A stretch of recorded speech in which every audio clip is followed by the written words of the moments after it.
এই অংশটি নিবেদন করছে।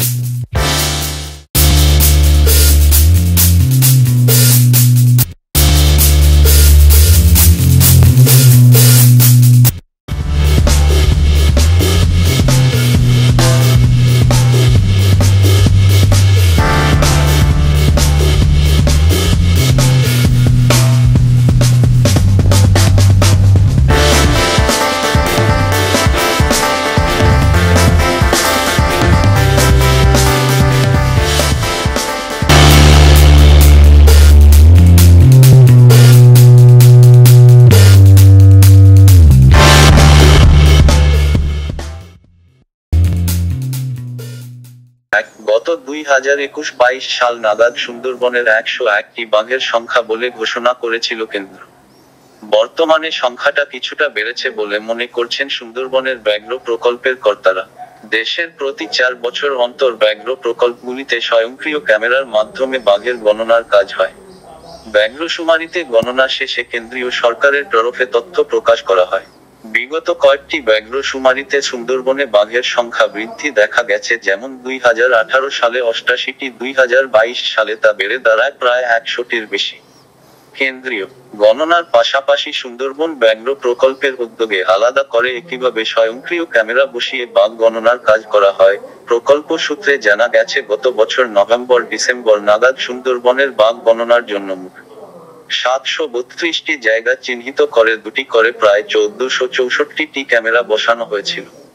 আর গত কয়েক মাসের তোলা ছবি বিশ্লেষণ করে বন দপ্তর বিভিন্ন সংবাদ মাধ্যমে দাবি করেছে সুন্দরবনের বাঘের সংখ্যা বৃদ্ধি হয়েছে অনেকটাই। তবে সুন্দরবনের বর্তমান বাঘের সংখ্যা কতটা সে বিষয়ে কোনো মন্তব্য করেননি বনকর্তারা। যদিও বাঘের আনাগোনার মাঝে মধ্যেই অনেকটাই সচক্ষে দেখছেন সুন্দরবনের ভ্রমণের কাজে যুক্ত সংস্থার কর্মীরা। বাঘের সংখ্যার বৃদ্ধির সুখবরই এখন চওড়া হাসির সুন্দরবনের ভ্রমণ সংস্থাগুলি। ইতিমধ্যে দুর্গাপুজো থেকে শীতের মরশুম পর্যন্ত সুন্দরবন ভ্রমণে লম্বা বুকিং ভ্রমণার্থীদের। সুন্দরবনের ক্যানিংয়ের এক ভ্রমণ সংস্থার অভিজ্ঞ নমস্কার, আমি সোমনাথ মান্না, আমার মান্নাদা বলেই পরিচিত। আমি ভ্রমণ সংস্থার সঙ্গে বহুদিন ধরে জড়িয়ে আছি। আমার নিজের লঞ্চও আছে বা ভ্রমণ সংস্থাও আছে।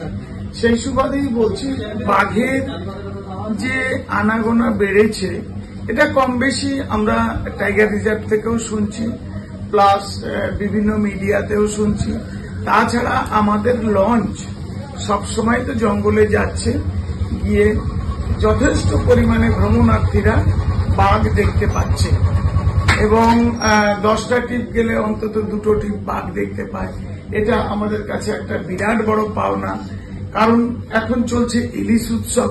ইলিশ উৎসবের পরেই সঙ্গে সঙ্গে আসছে দুর্গাপূজা।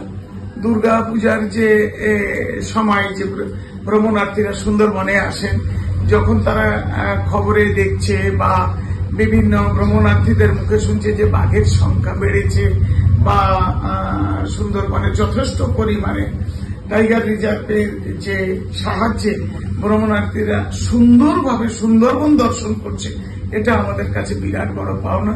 এবার বাঘের সংখ্যা বাড়ছে, এটা অতি বাস্তব।